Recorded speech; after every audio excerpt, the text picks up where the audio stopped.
Well, hello there and welcome to the Bedroom with a Dollhouse for another reading from The Secret Language of Birthdays by Gary Goldschneider and you Stelfers for January 25th, the Day of Destiny. That's right.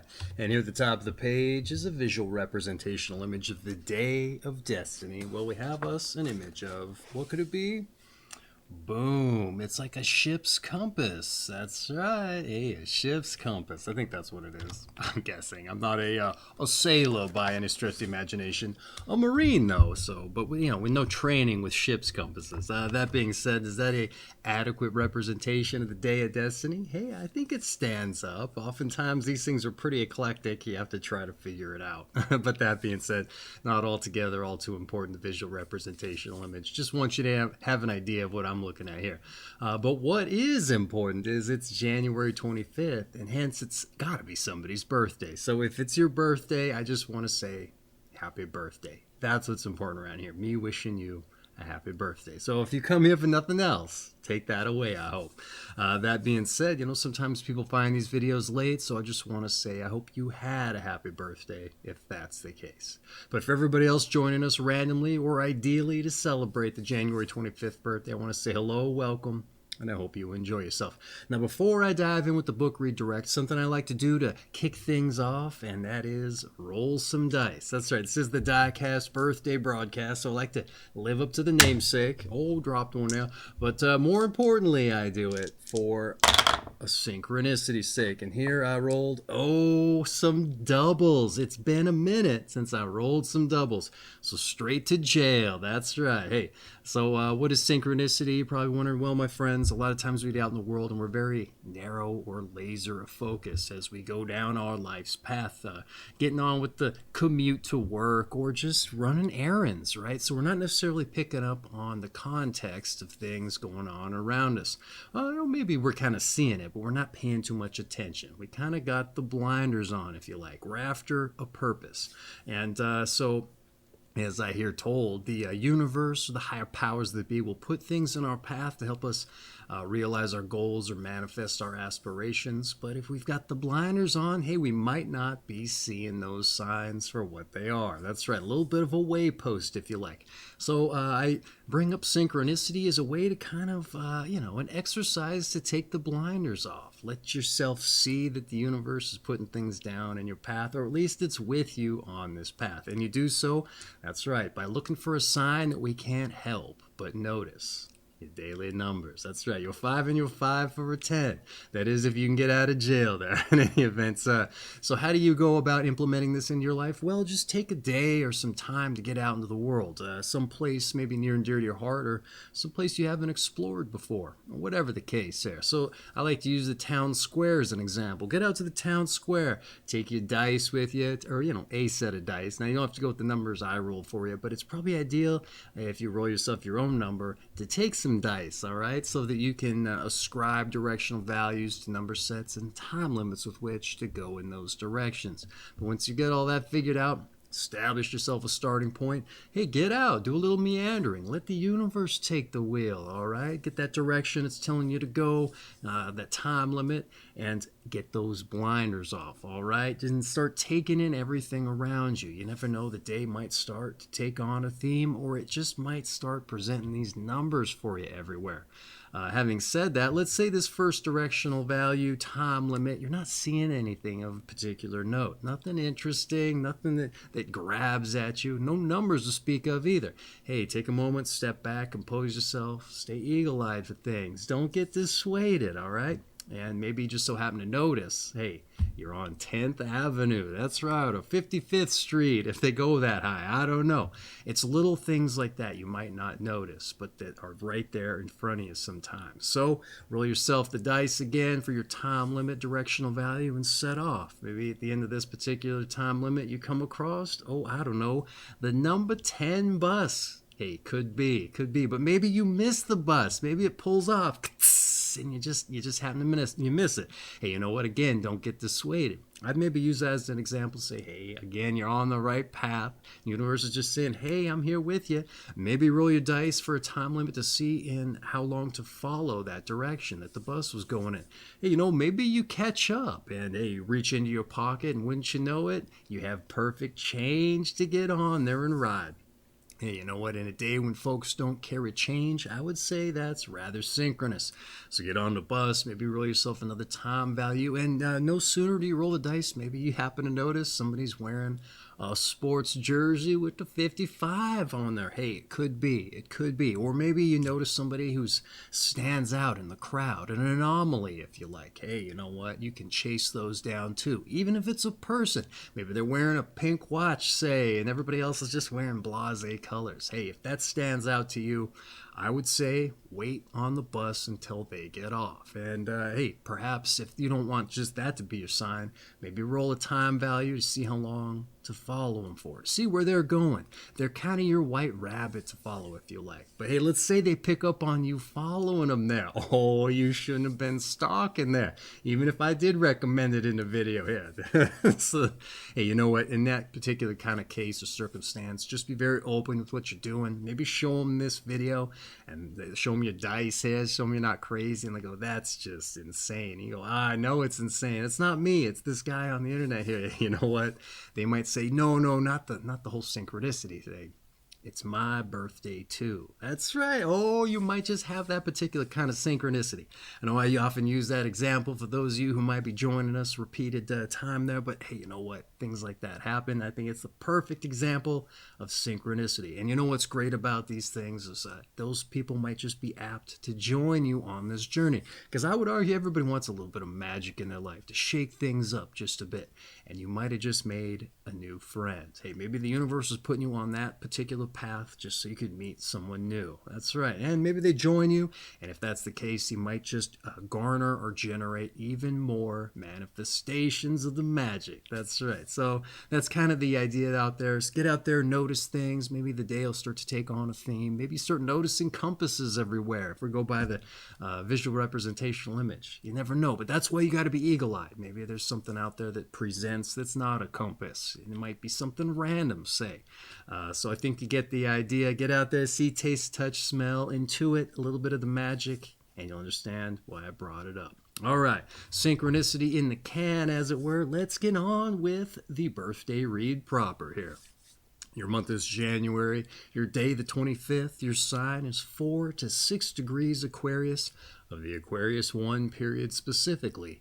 And your quality and elements is fixed air. All right, January 25th, the day of destiny. All right, those born on January 25 are apt to lead difficult but interesting and rewarding lives. Often their personal fortune rises or falls with that of their society and times. And those born on this day who wish to remain stable through periods of social turmoil or upheaval must cultivate great willpower. But too often the nervous system of a January 25 person is not up to the challenge.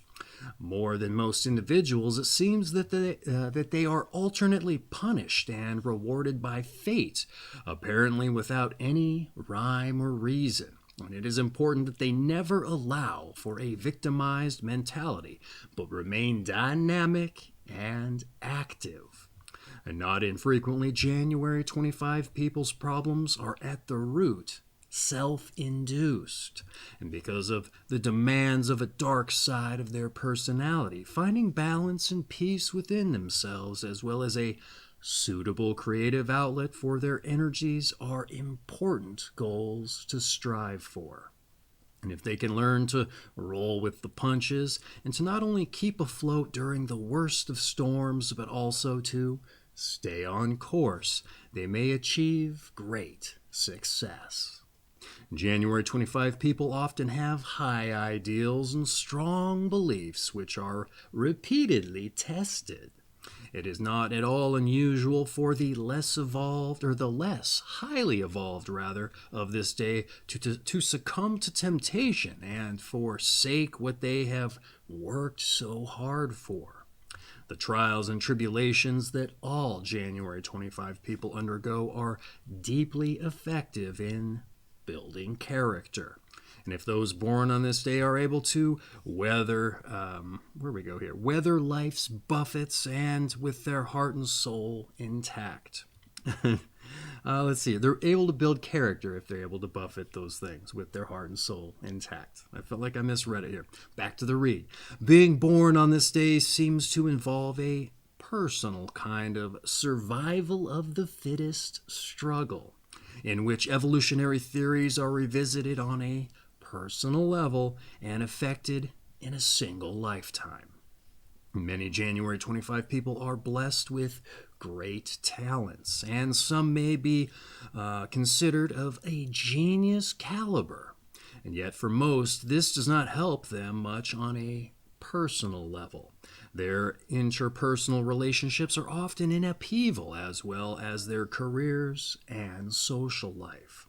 Certain highly evolved January 25 people rise above all personal and social considerations, however, and make a stab at the universal. But without the struggles of life offered to them, their achievements would be less meaningful. A central theme here is, of course, fate versus free will. Should those born on this day try to take hold of their destinies, or give in and accept what is offered to them? The answer may never be clear, but generally speaking, a balance must be maintained between acceptance of what comes along and efforts to influence circumstances for the better. By carefully observing signs, signals, warnings, as well as hopeful indications, they may remain alert and poised for those opportunities which arise, and patience and discipline are the key. All right, pretty interesting day, I would say. We're starting to kind of segue out of the Capricorn period, and for whatever reason, the Capricorn birthday breakdowns were very hyper-focused. They would always drill down on one particular theme and then kind of expand out, I don't know, kind of round things out that way. More often than not, the breakdowns are very well rounded out. They talk about someone's childhood, maybe what they're like as parents, etc. Here, they didn't do that so much, so it was somewhat narrowly focused on the theme of destiny and how that influences you. But I would argue this was pretty well rounded within those regards. So I think we're kind of moving away from that particular way of approaching the subject. That having been said, I'd like to provide a little bit of a commentary on what we just read, kind of reiterate things. Sometimes I'll dive into a little bit of ramblings or things I found interesting. So let's see what I had to say here. January 25th, the day of destiny. You're apt to lead difficult but interesting and rewarding lives. And arguably, it's the struggle that's found to be the most captivating aspect when viewed from the outside. Yeah, so don't neglect the struggle, all right? I assume that's what you're going to remember and what you're going to look back maybe fondly upon in later life, all right? So don't poo-poo the struggle, as you know, it's a real drag while you're going through it. But you know what? That's what you're going to take with you.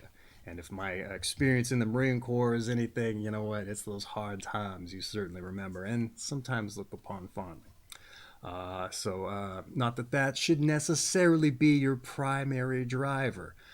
It's just, at least in the thick of the struggle there. Maybe that's what's getting you out, propelling you forward. But in any event, moving on. Interestingly, your personal successes are said to rise and fall with that of society. And it will take great willpower to maintain yourself when the times are otherwise fallow. All right? So cultivate that willpower, all right? And apparently it's important that you never allow for a victimized mentality. That's right. Hey, it's just going to bring you down further, I would argue. And it's not a good look. Nobody wants to hear that stuff. It might entertain it for a time, but not very much longer, all right? So I couldn't agree more with that. Keep pushing. As at the root, as the reading claims, your problems are more or less self-induced. Very well could be. And I'd argue that's probably truer than most people would care to admit, all right, including myself most days, all right? So finding balance, peace, and creative outlets for your energies are important. A purpose, I would say, to drive you forward. At least if you like there. Something to keep you afloat, and as the reading put it, for if you are in fact someone with high ideals and strong beliefs, I'm apt to assume that you believe success will come if you put in the work. All right. The unfortunate reality, however, is not to get dark on you. It's not always the case, I've found. Sometimes you put in all sorts of hard work, and it's just all it really does is put a little bit of money in your account. So I don't know. Sometimes that doesn't really help us towards the ideal dream we're going for. Other times it does, but who's to say? It's kind of like the balance of the fate versus whatever the other thing was, free will there. Money versus ideals, I guess. I'm probably getting a little bit off track here. Missed my place in the copy. Yeah, I believe success will come if you put in the work. I do, but it just seems like sometimes it's not the case. I find if we focus more on personal success, however, something you derive from accomplishing a goal, the things that we work towards, that's where the true treasure lies. Outside of money, all right. That's what you take with you to the end, because money comes and goes like an ebb and flow of the tide. And sometimes we can just get money from the most innocuous or meaningless of things, too. Like, if you need the money, hey, you can go get a data entry job for a little while, fill the coffers back up. But where's the fulfillment in that? I'm sure some folks might get a little bit of fulfillment out of data entry, but I'm just reaching for the most non-pleasurable job I can think of in my regard. I think the point stands. You're going to find the real value in things that are fulfilling. So, yeah. Don't neglect personal successes, all right? And I would argue they're going to help propel you forward when the times are otherwise fallow. See here, it's the struggle to that end. That's where the story you look back on, take with you. I think I kind of said that. So, again, lean into that struggle there a little bit.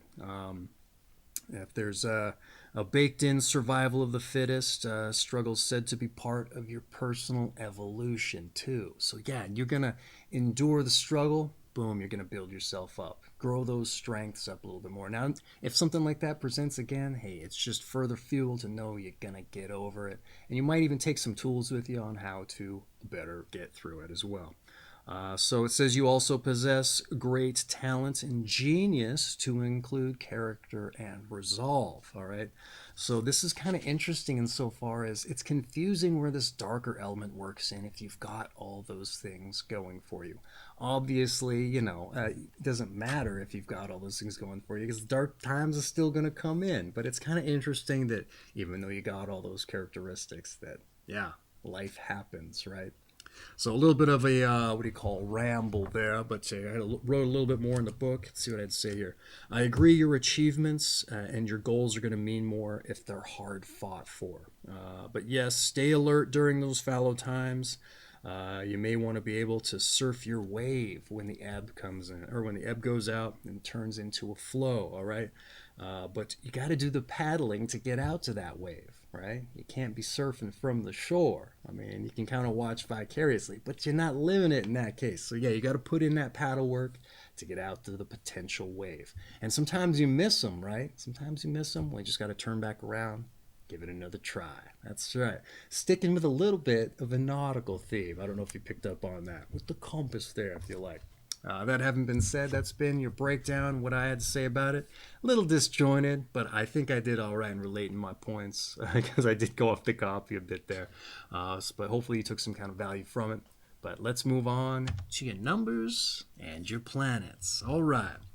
Those born on the 25th day of the month are ruled by the number 7, as 2 + 5 = 7, and by the watery planet Neptune, which rules mystical and religious states.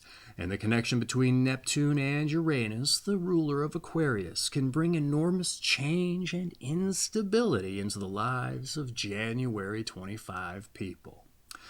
For what is not dissolved by Neptune is sure to be exploded by or smashed by Uranus. And those ruled by the number 7 traditionally like travel and change, but must be cautious, as the number 25 is often associated with danger. All right, hey, pretty personalized numbers and planets for you today, and they even threw some numerology in there for you.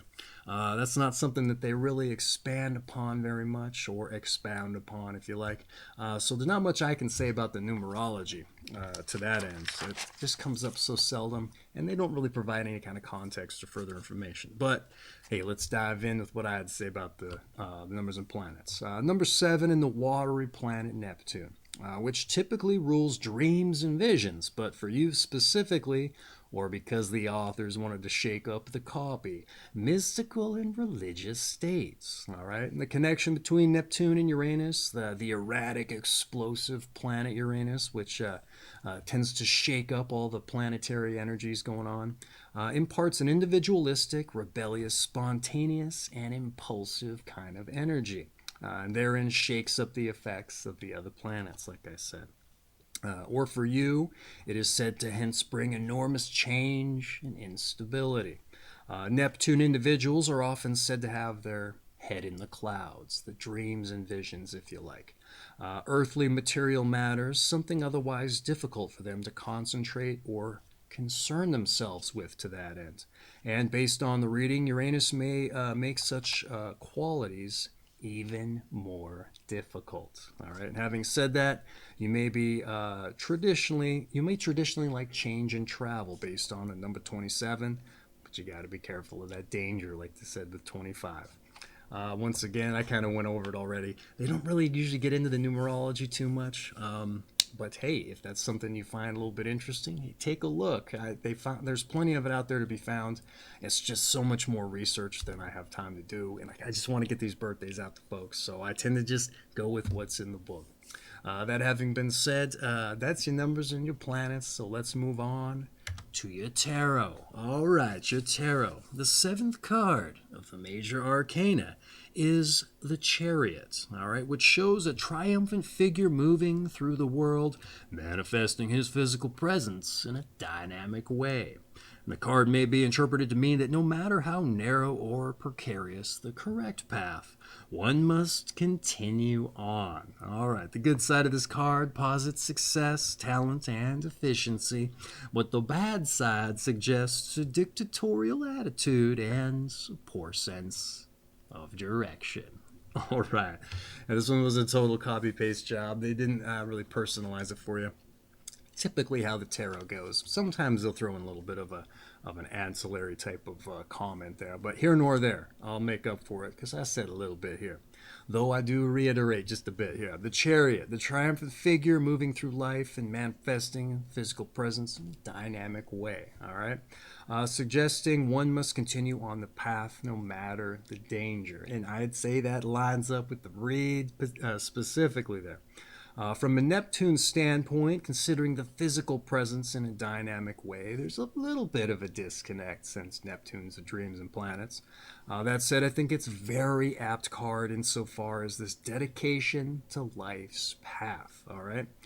Despite how unfavorable it may seem sometimes, all right? And if the birthday breakdown does apply, it sounds just like a struggle. That's right, just like a struggle. Success, talent, and efficiency are said to be the positives, but a poor sense of direction and dictatorial attitude, the negatives. Again, aspects I can see speaking to, if not informing, the breakdown. The dictatorial attitude, I would say that comes in if and you find some of this success. I mean, if you're kind of up there on your high horse, if you're like telling people what to do and such, because you got it all figured out. But just remember, hey, you know what? Things can change in an instant, especially if you're someone who's apt to draw in a bit of that struggle.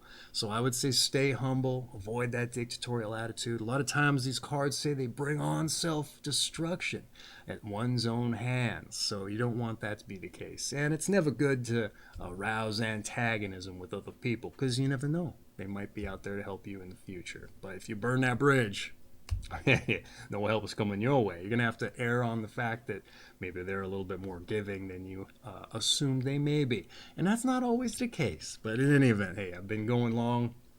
let's move on to your health. All right, your health. Those born on January 25 must beware of accidents, particularly when they find themselves in unstable situations.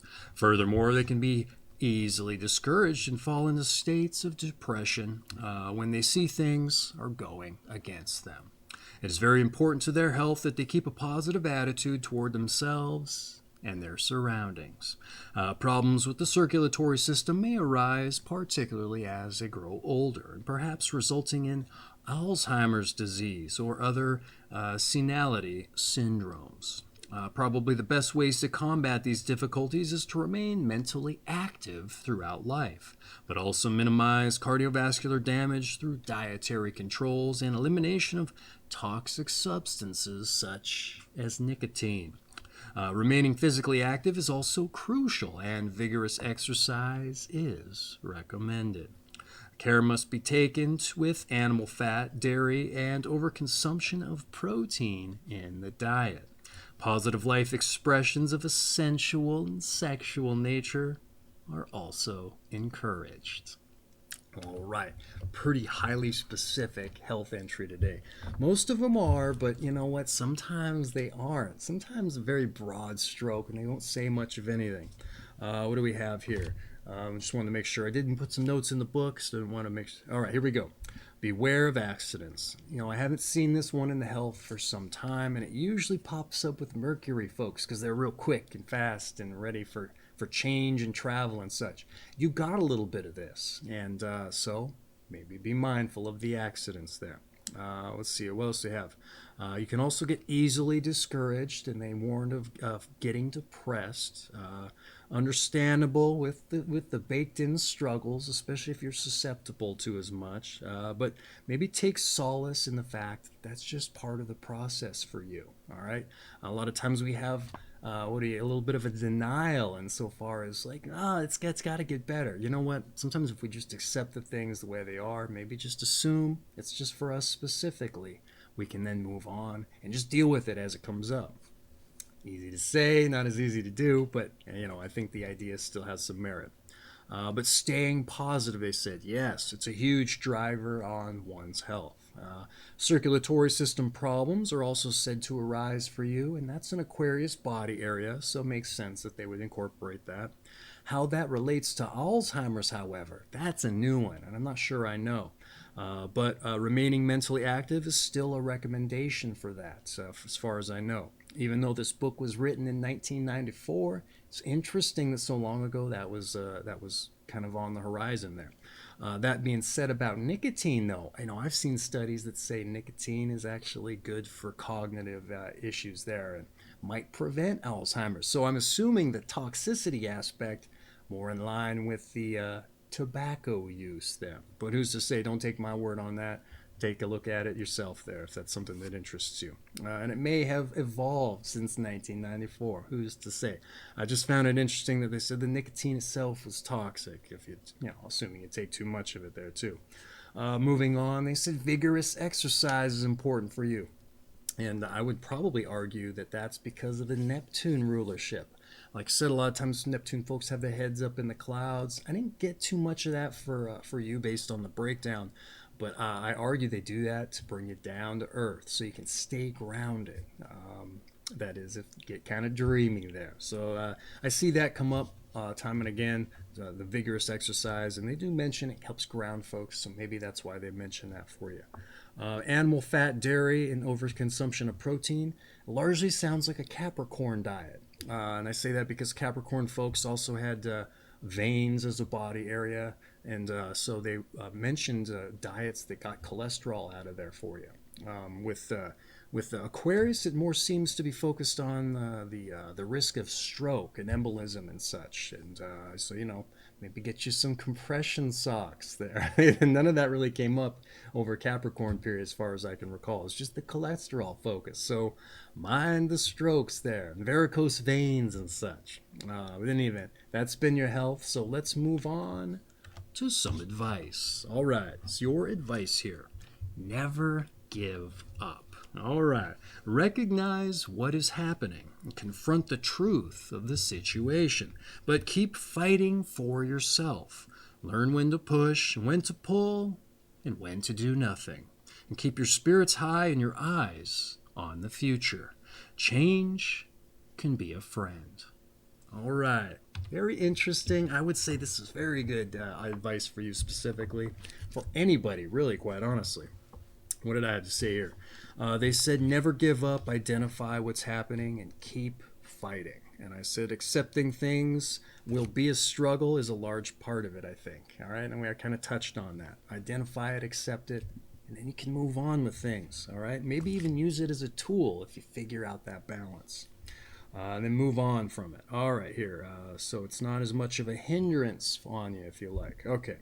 It also won't contribute to taking you off your path. All right. You don't necessarily want to get off your path there, do you? You also might not be as depressed if you just accept it on so you can move forward. All right. What else did they say here? Learn when to push, pull, and do nothing. All right. Let's see. I say it's huge. But you have to endure experience to learn those particular things. I don't know how much of it can be taught or picked up from a book. A lot of times we can learn passively, like, yeah, don't do heroin because, that's what's going to happen. You can see it on the television that you don't have to go learn that from experience. But learning when to push, pull, and do nothing, yeah, you might have to endure a bit of that struggle to take that on. So learn from your struggle there. Don't just get through it, right? Take something from it. See, it's also different for everybody. So, you know what? I think that's an important thing to remember. So keep spirits high and your eyes on the future, they said. More of the same, different way of putting it in my mind. But sometimes reiteration emphasizes the importance. Sometimes we have to hear it 37, 38 different times before it finally clicks. So don't get mired in distraction. Of the struggle or failure. Those can be huge distractions if we get mired in focusing on it. So we need to learn to kind of compartmentalize that, put it away. I also think it's important to give those things their time. But once you've given it its time, hey, it's time to put it away, get on with our day. It's going to get its time again for sure. So maybe say that as much as if it's a tangible entity that needs to be acknowledged, yeah? I don't know. I find that helps me sometimes. Not all the time, but sometimes. See, change can be a friend, they said. I would say good or bad, too, to that extent. So it keeps you moving, keeps you evolving, and in the fight with the former. It's a good change. Keeps you in the fight. All right. So keep paddling out. That's right. You got to find your wave, and even if you fall off, they turn right back around. That's all right. You're going to get one eventually, I would say. So that's your advice. Let's move on with your meditation. That's right. It's your birthday. You get a meditation. All right. Here we go. Fate indeed casts a long shadow, but keep your own light shining. All right. Don't quite know what to say about that one for you, but hey, it's your birthday, your meditation. Once more, fate indeed casts a long shadow, but keep your own light shining. All right, hey, I think I get it now. I think I get it. That having been said, your birthday, your meditation, like I said, I'm not going to throw my spin or interpretation on it for you. That would defeat the purpose of it being a meditation. That's right. All the value would be gone for you. So hopefully you take something from that. Once more, fate indeed casts a long shadow, but keep your own light shining. All right, your meditation in the can, as it were. Let's move on to your strengths and your weaknesses. That's right. Hey, let's see where you got the bulk and where you otherwise ostensibly atrophied. All right, your strengths, you're talented and you're interesting. Interesting, only 2. But hey, I would say those are pretty important, all right? Your weaknesses, self-defeating and unstable. Oh, a little Uranus poking its head in there, it sounds like. Hey, you know what? Only 2 weaknesses also. By and large, people get 3 of each. So, hey, maybe take that for a positive there. Your strengths, you're talented and interesting. A lot of times I like to argue that our strengths are going to help us overcome our weaknesses, if they even need to become overcome to begin with. That being said, I've seen strengths trade back and forth between weaknesses also, sometimes the very next day. And so I think there's a case to be made that sometimes our weaknesses can be strengths. It just depends on the situation, also the individual in the case of the book with it trading back and forth. But self-defeating and unstable, hard case to make that those could be strengths. I don't know. Maybe sometimes we need to debase ourselves a little bit. Maybe debase is the wrong word, but bring ourselves down to the ground level. Understand what our weaknesses are so that we can then build back up. And if you've got a firm grasp on how to be self-defeating, you're going to get to the root of what the actual issue is, and then we can build back again. Hey, just, I don't know, perhaps. Let's try to look at it in a positive way. Some way we can grow from it. Yeah, all right? And I think the book did a really good job of trying to establish that idea for you going forward. That having been said also, I like to argue, if we're going to improve upon our strengths, our weaknesses, rather, our strengths are going to get us there. You're talented and interesting. I would say you're going to find an inventive way of building yourself up from your weaknesses, especially with those two in concert with each other. But that having been said, I also like to say don't get rid of your weaknesses altogether, because they make us who we are. Just bring them back a little bit. That's right. So your strengths and weaknesses having been relayed, let's move on to those born on this day. And when we dive into those born on this day, not only do we get to see who shares your company, but something I like to do is look at it through the prism of figuring out our passions and, seeing what these folks did, what got them in the book. Maybe we can take some inspiration from that and get ourselves on our own path to carving out some time to put into work to figure that out.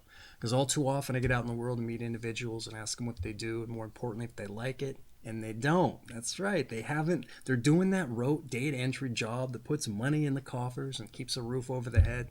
But at the root of it, they're not finding anything fulfilling. And I think, there's, on this planet for a very short time, hey, we might as well find something that we find fulfilling, that drives us forward with a purpose. That was here in your birthday breakdown. So perfect for you as well. But that having been said, maybe you already have a passion. I know but this is for those who don't. Maybe if you do have a passion, you know how to make it financially viable.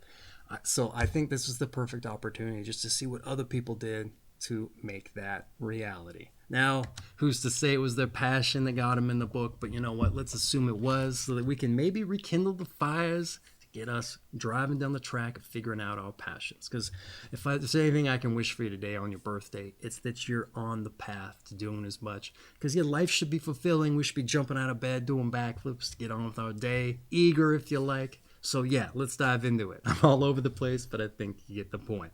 So we start off with Robert Burns, the Scottish poet, songwriter, and died an early death in poverty. Oh, that sucks. The struggle again, but that doesn't mean they didn't put something out there that had some value. He got in a book, didn't he? Yeah, you get it. All right, we also have Virginia Woolf, a British novelist of To the Lighthouse, and it says Suicide by Drowning. All right.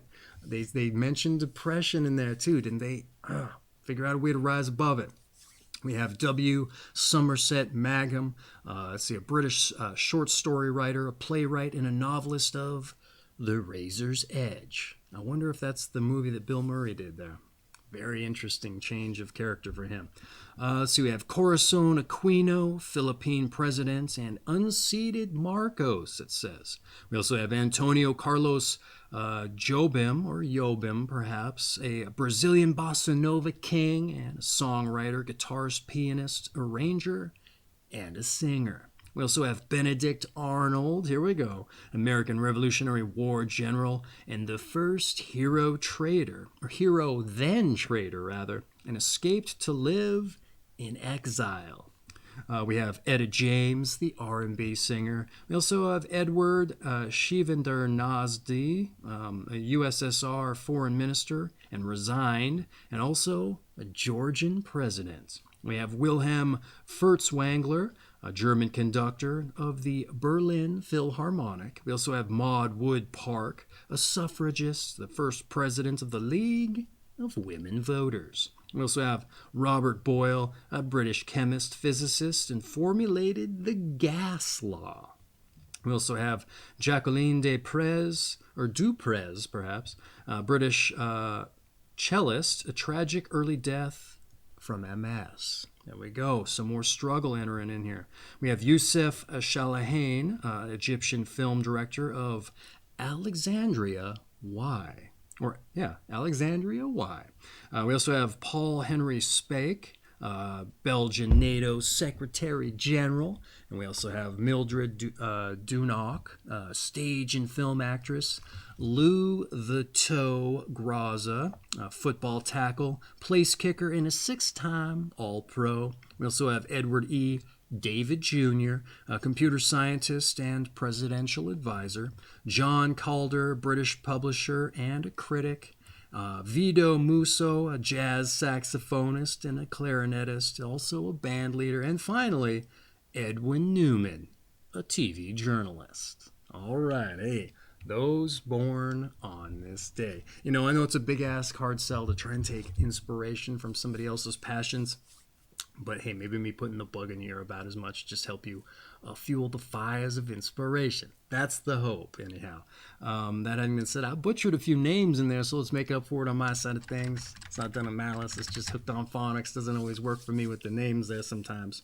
But that having been said, there were some depressing ones in there. But again, hey, you know what? I think the birthday breakdown pretty much summarized that in lion's share. And maybe that's kind of what inspired or informed the breakdown to no small extent. That there were some folks out there born on this day that famously struggled, but again, they came through, had some successes in their own right, and hey, they're remembered in this book. So you know what? Take that for what you can out of it there, because you know what? You can accomplish great things, put your mind to it, despite all of that. So that having been said, that essentially rounds out your birthday read, except to say your season is winter, your sign once again is Aquarius of the Aquarius I period specifically, and your quality and elements is fixed air. And this has been January 25th, the day of destiny, from The Secret Language of Birthdays by Gary Goldschneider and you Stelfers. I have an affiliate link for this book down in the description if you're interested in picking up a copy. It makes an excellent coffee table book, and it's bound to get the party started if you have company over as an icebreaker. You start reading people their birthdays, hey, it's going to go for better or for worse. I would say your birthday was one of the more darker of those particular kinds of things. Some of them are more upbeat and the like, but it's not as dark as I've seen. So, hey, sometimes it seems like there's no hope in some of these particular birthday readings. So, hey, you know what? It's going to get the conversation started for better or for worse. But it's going to get flowing, if you like, with the nautical theme there. In the event, book having been relayed, not altogether all too important. And why is that? That's because what's important around here is it's your birthday. And me wishing you, once again, a happy birthday. So happy birthday. But for everybody else who joined us, I hope you enjoyed yourselves, took something from it, and you join us for your birthday read. That's right. But lest I forget here, that's right, your daily numbers. You rolled some doubles, so hopefully you're out of jail at this time there. You have 5 and you're 5 for a 10. Get out there, let the universe show you it's with you on your path.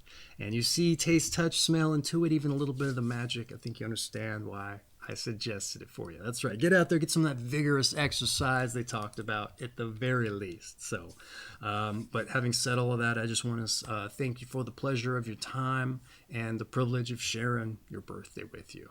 Thank you. So take care of yourselves. And once again, happy birthday.